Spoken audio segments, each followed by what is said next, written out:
Good morning, everyone. Today, we are going to be continuing our story of the Gospel of John. We're going to be looking at John chapter 18, verses 28 through 38, and we're going to be looking at the King of Truth. John, all through his story, has been showing us that Jesus truly is God the Son, the King of Kings. Right? John does not stop. He does not relent in showing us Jesus' glory. Even here at the cross, as we get closer and closer to the cross, now we're getting closer to the point where Jesus has humbled himself to the lowest degree. And yet, his glory still bursts out with soul-piercing intensity. Oh, this is amazing.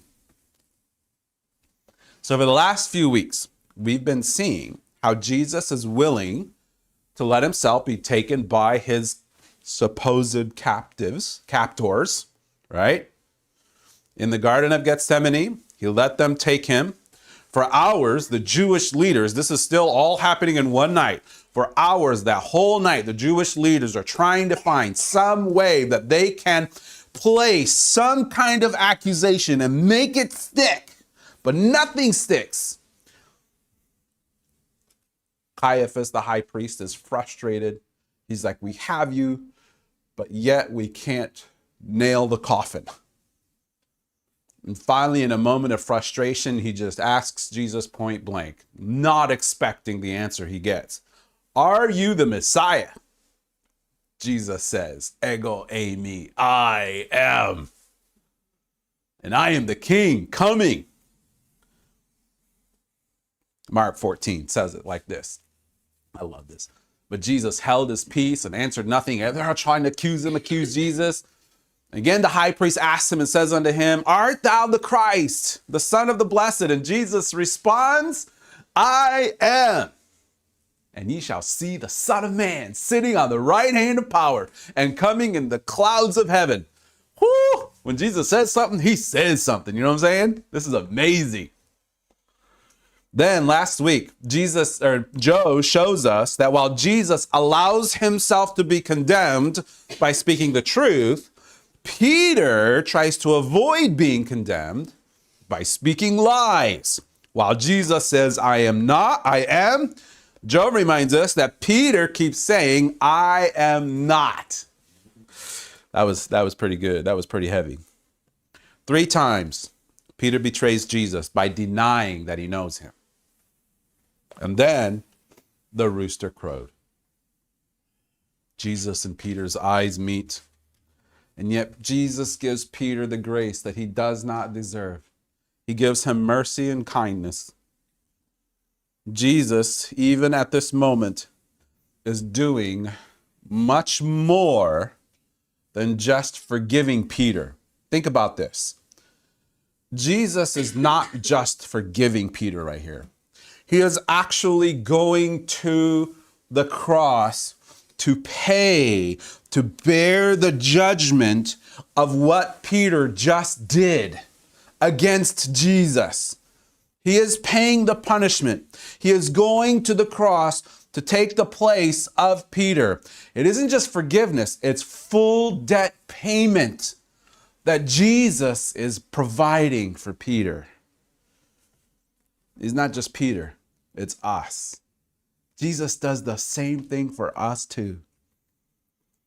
Now, in our passage in John, the Jewish leaders are going to take Jesus to the governor of Jerusalem, the Roman appointed governor of Jerusalem. And this governor is going to question Jesus to find out if what the Jews have been saying is really true, that Jesus is a king come to invade the empire of Rome. We're going to see that Jesus was a king. He is a king who had come to invade a kingdom, but it just wasn't Rome. What kingdom is Jesus invading? What is he going to do to overthrow it? These are the questions that we're going to find answers to in our passage for today. So let's look. John chapter 18, we're going to look at verses 28 through 38. Then led they, these are the religious leaders, the Jewish leaders, the high priests, the chief priests, etc.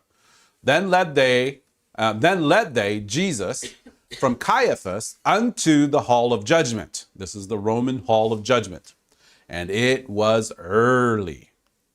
And they themselves went not in the judgment hall, lest they should be defiled. Pilate then went out unto them and said, What accusation bring ye against this man? When it says it's early, it's really early. Remember, it's just after dawn. After they got done trying Jesus, they rush him to the court of Pilate.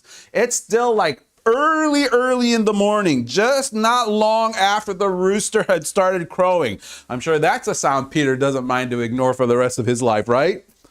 The trial at Caiaphas' house is over. Jesus is condemned. Now, and the thing is, the Jewish leaders can't believe their luck. They're like, I can't believe he just did that. They assume Jesus totally messed up by declaring himself as Messiah and King. I mean, how are they going to know that this has been the plan all along, right? So they hurry over to the home of Pilate, the governor of Jerusalem. It's just barely dawn. I wonder if Pilate's awake. You know, that's a way to get woken up, right? I don't know if he's had the other annoying thing is, it isn't just that he has to welcome him into his house. Pilate has to get up, get out of bed, go outside so that he can talk to these guys because they don't want to come in his house because, he's going to defile them. I'm sure that sits really well with Pilate. I was like, oh man, well, that's great. Get out and I'm going to take my time. You know what I'm saying? In verse 29, Pilate goes out to them and says, What accusation bring ye against this man? I'm pretty sure Pilate is not happy. He probably had not had his morning coffee yet. He's grumpy. He's like, good night. I bet he took his time. Get all ready. The thing is, Pilate did not like them, and they did not like Pilate. Especially because it seems as if Pilate was a very, very heavy-handed governor. He was tough. He was mean to the Jews. And he's like, all right, guys, what's going on? Why are you bringing this guy to me? What did he do? Verse 30 is their reply. It's filled with disdain. They answered and said unto him, If he were not a malefactor, we would not have delivered him up unto thee. It's like, man, if he had done something wrong, we wouldn't have brought him up to you. You think we would have brought him up to you if we weren't guilty? The interesting thing is, in this passage, John does not tell us everything that's been going on throughout this whole story. He doesn't include everything because the other guys have already talked about it. Matthew, Mark, and Luke have already talked a lot about what's going on, and so we're not going to cover all of it, but we will mention this. The other writers do talk about how the Jewish leaders begin to accuse Jesus of all kinds of things. Luke says it this way. Luke 23, verse 1. And the whole multitude of them, there's a whole bunch of these guys, and they led him to Pilate. And verse 2 says this, they began to accuse him, saying, We found this fellow perverting the nation and forbidding to give tribute to Caesar, saying that he himself is Christ a king. Christ a king. When Pilate heard the word Christ, he knew they were talking about the Messiah. He knew that they weren't just bringing Jesus to them because they really thought he was a threat to Rome, right? Mark tells us that Pilate knew that they were just jealous of Jesus.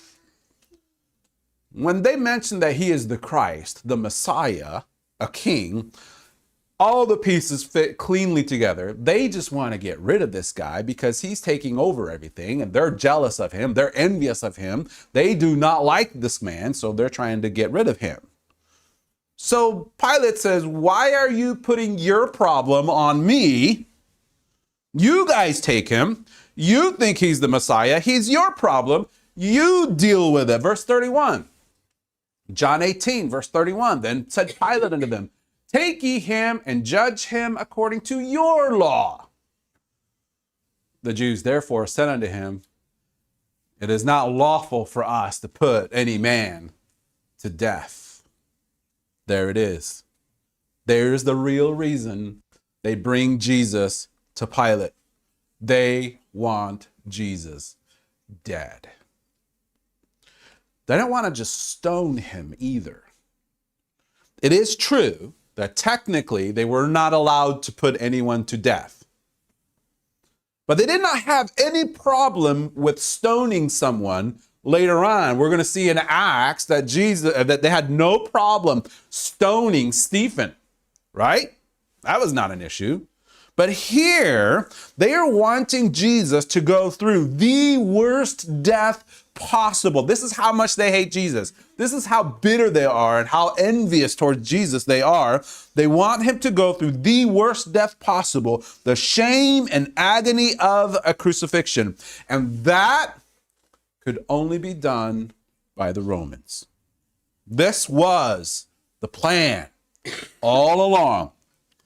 And everything is going according to plan. What they didn't realize is that once again, it was not their plan that was moving forward. Verse 32, that the saying of Jesus might be fulfilled. The saying of Jesus might be fulfilled, which he spake, signifying what death he should die.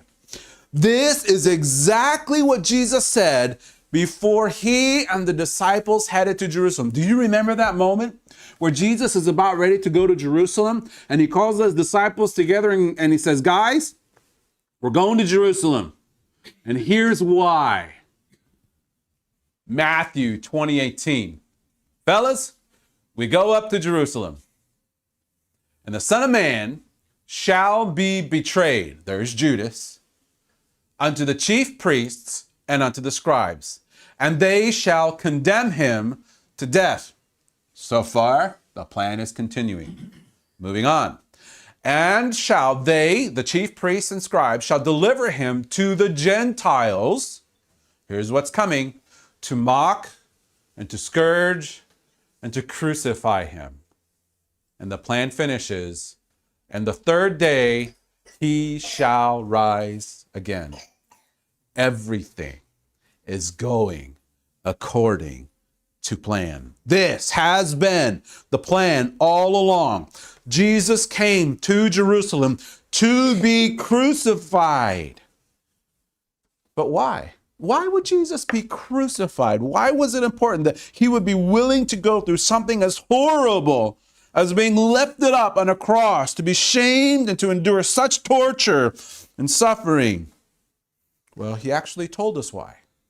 In John chapter 12, way back in John chapter 12, verses 32 through 33, Jesus said this, and I, if I be lifted up from the earth, if I am crucified, if I am raised on the tree, if I bear the curse of all mankind, even as Moses raised up the serpent on the tree and bore the curse of the Israelites, so Jesus, as he is raised up, as he is lifted up, he bears the curse, he bears the burden, the weight of our sin. If I be lifted up from the earth, I will draw all men unto me.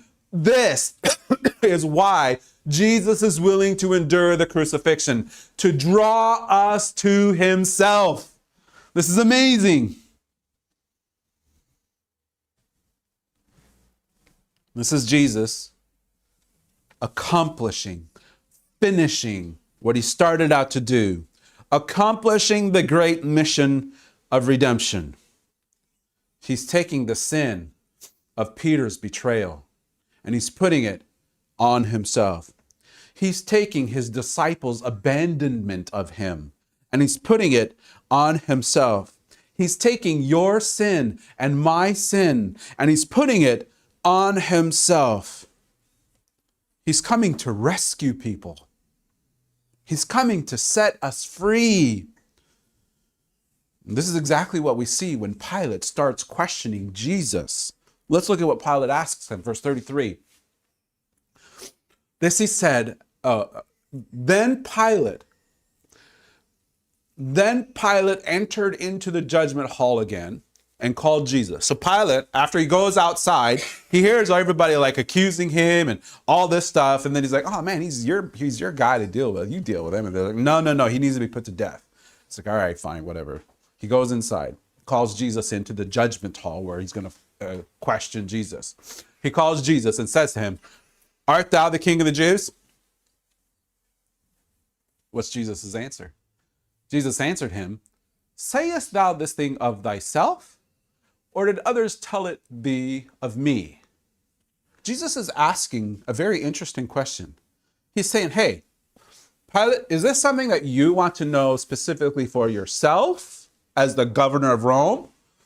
Or are you asking me this because other people have said that I am a king, right? Because the answer is different based on the motive of the question.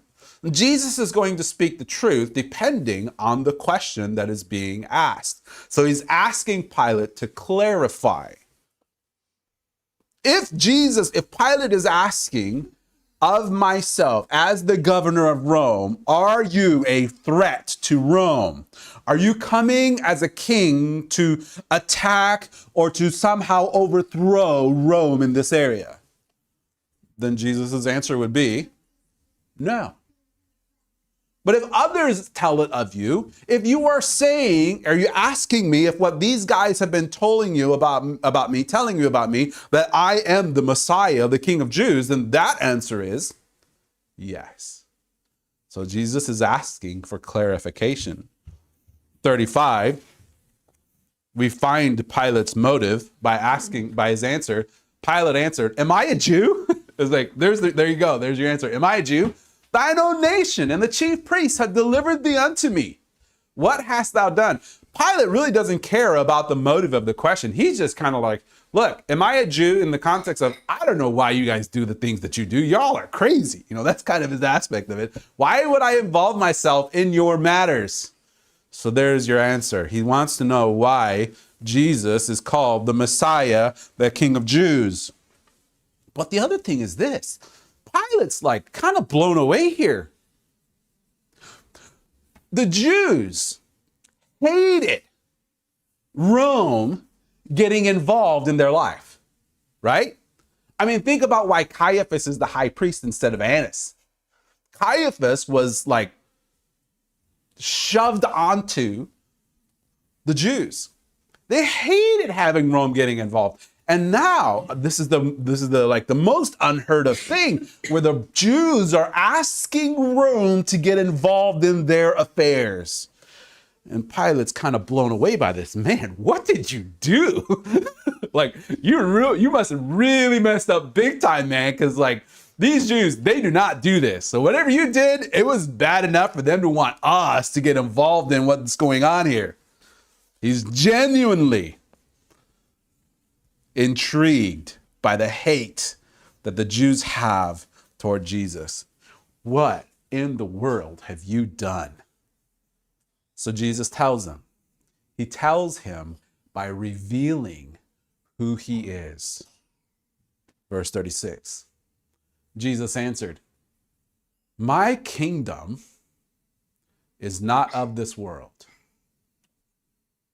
If my kingdom were of this world, then would my servants fight that I should not be delivered to the Jews. This is not my kingdom. But now is my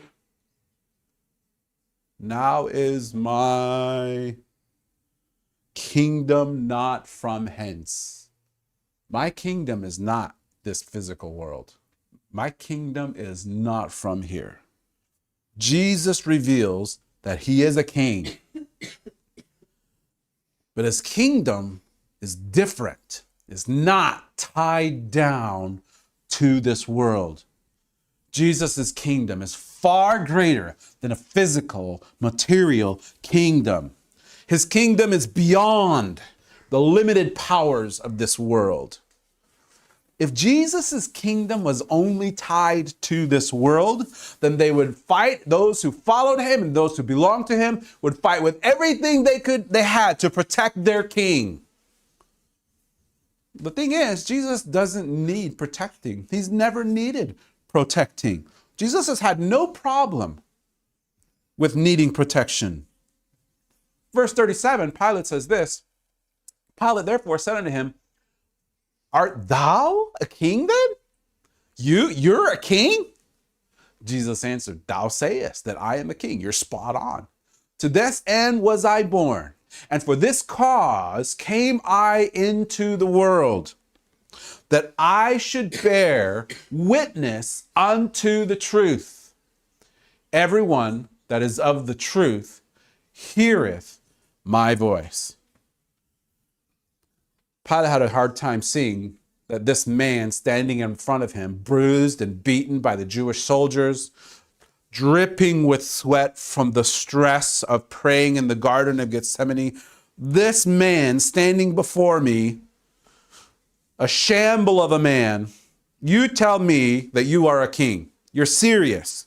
And Jesus says, you said it. You're spot on. The truth is, Jesus is a king who did come to overthrow a kingdom. It was not Rome, though. In fact, it was not any physical kingdom. And this is what's really interesting. This is what I want you to see here. Jesus, here on this physical stage, this stage and this physical earth, a spiritual battle for the souls of men was raging. Jesus, God the Son himself, had penetrated the strongholds of Satan. He came to where sin and death ruled over mankind. Jesus came to rescue us and free us from the kingdom of Satan. How does he do that? By defeating the ruler of the kingdom. Do you remember when Jesus talked a long time ago about a parable about how is anybody going to take something from the goods of the strong man without binding the strong man himself? Jesus is literally talking about how he is going to be binding the owner of the house, Satan, the ruler of this kingdom, so that he can freely take those who belong to him from their reign. Nothing will stand in Jesus' way. Not any earthly king, not any demon army, not even Satan himself, least of all, not Pilate or these Jewish leaders. Jesus came to free us. And to do that, he came to defeat and overthrow the kingdom of Satan. And what's crazy is that he's going to do it by himself. By himself. He, God the Son, comes into enemy territory, and he comes. No force can stop him. No power can destroy him or pull him back. He defeats the power of sin and death. And he does it by taking our death on the cross. He does it by conquering death, by rising again. He will defeat the control of Satan, the father of lies. How does he do it? With the truth. Remember what Jesus said in John 12:32? If I be lifted up, I will draw all men unto me. How does Jesus draw all men to himself? With the truth of the gospel. These very words of Jesus are powerful enough to break the lies of Satan. No lie can stand up to the truth. And this is what Jesus offers Pilate.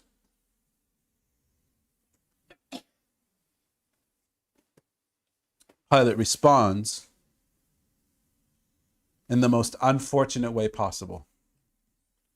He dismisses the King of Truth standing in front of him. He's worried about a physical king overthrowing a physical kingdom. What he has no idea is he has God the Son himself standing in front of him. It just never dawned on him of the conflict, the battle that this king was fighting in overthrowing the spiritual kingdom. Verse 38, Pilate says to Jesus, the famous question, what is truth? He doesn't wait for the answer, though. He just kind of lifts his hands up. When he had said this, he went out again unto the Jews and said unto them, I find in him no fault at all. One thing Pilate is sure about, and that is that Jesus is innocent. The Jews' accusations toward Jesus are empty and meaningless. They hold no power. But more than that, Peter's faced with a much more important question. What is truth?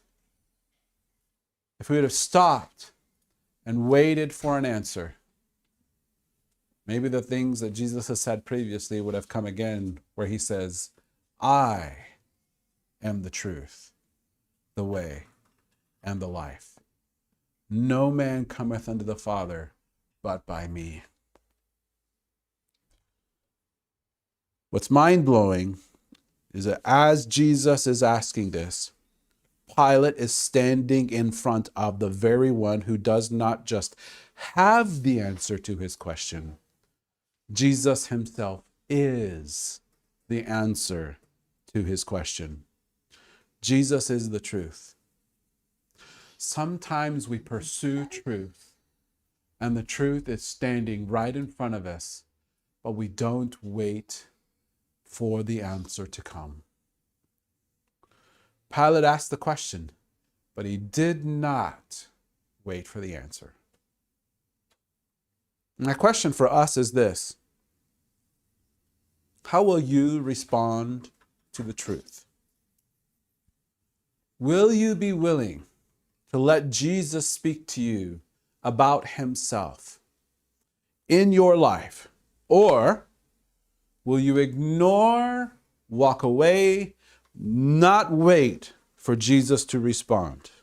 We walk away like Pilate. Or will you be willing to receive the truth by receiving Jesus? Will you be willing to respond to the truth by responding to Jesus? This isn't just for those of us who are not yet Christians. This is true for us, our followers of Jesus as well. When we pursue and we ask Jesus to give us truth, do we instantly respond by going off to something else, our mind going off to something else? Or will we take time to let Jesus speak into our hearts? And will we let Jesus reveal his truth in us so that we can humbly respond to Jesus, the truth? The King of Truth is here. He has come conquering Satan and his dominion. He has come to set us free. He come to bear our bondage on the cross for our sakes. And now he comes to us and says, I am the truth. Let us respond in faith. Let us take time to give Jesus a chance to speak into our hearts. And in so doing, that we can respond by faith to what he reveals. Let's pray. Father, thank you for reminding us that Jesus is truly, even in this moment, fully in control. Nothing is straying from the plan. Everything is going according to plan. Here's the King coming to redeem us, to rescue and save us. Thank you, Jesus, for being willing to do this. Help us to respond in faith to the truth that you reveal as King of Truth. In Jesus' name, amen. Joe, lead us.